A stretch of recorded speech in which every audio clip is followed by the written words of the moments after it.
You're listening to Body Confident Friday, the place to be for tools, strategies, and perspectives to help you feel more comfortable and confident in your body. I'm Judy Craddock, the Body Confidence Coach, author of the Little Book of Body Confidence, and creator of the Body Confidence Journey, the coaching program for women who want to stop chasing the perfect body and embrace the one that they are in. Welcome to the show.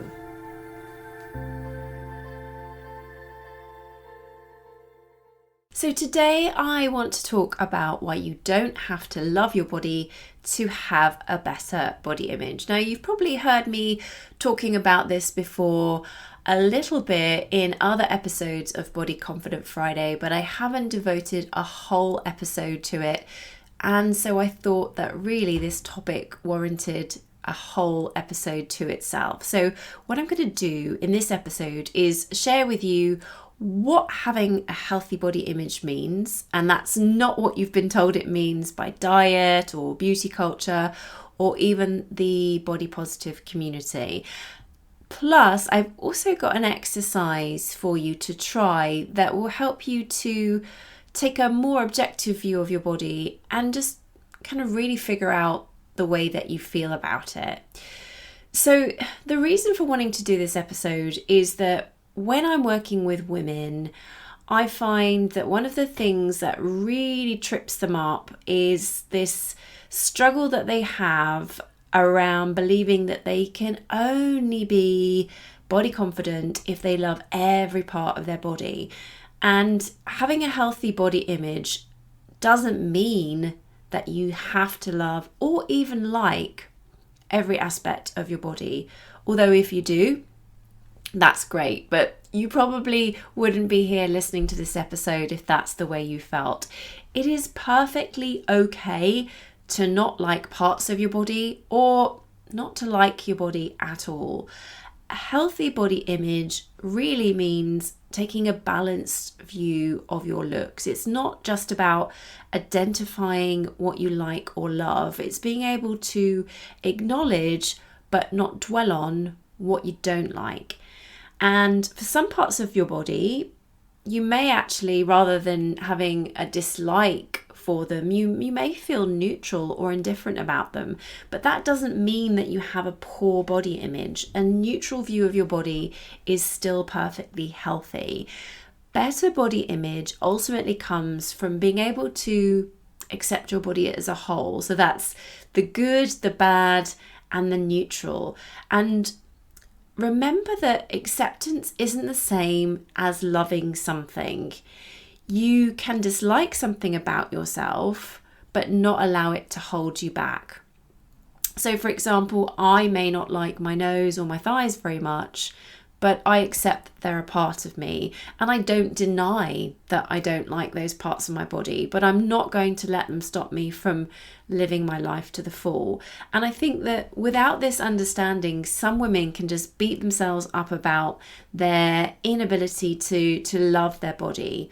And I always feel that body positive messaging that is kind of along the lines of love your body, it's beautiful, it can unintentionally leave many women feeling that they have failed in their efforts to improve their body image because they don't like their body.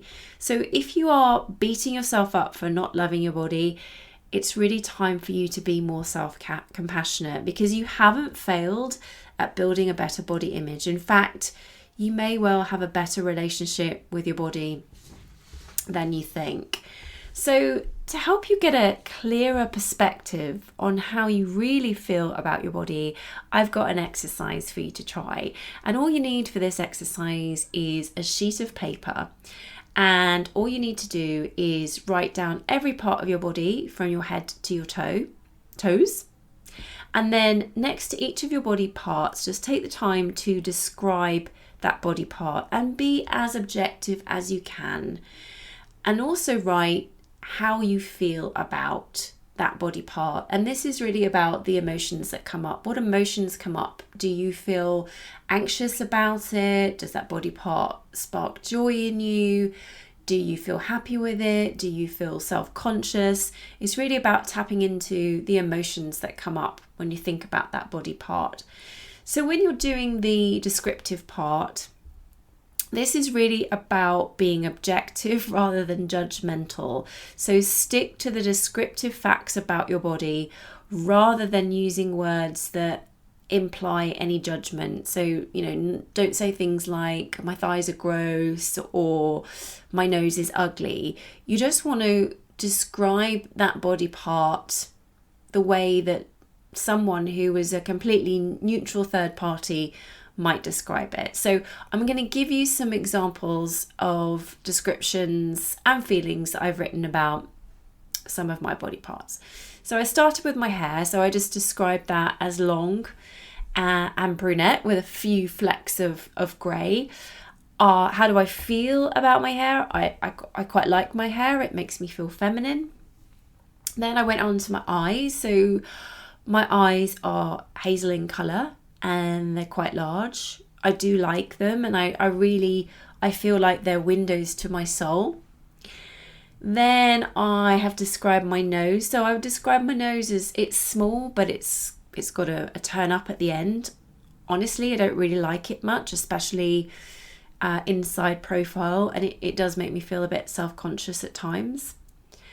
My thighs, I would describe those as they're large, they're round, and I do sometimes feel self-conscious of them when I'm wearing a swimsuit.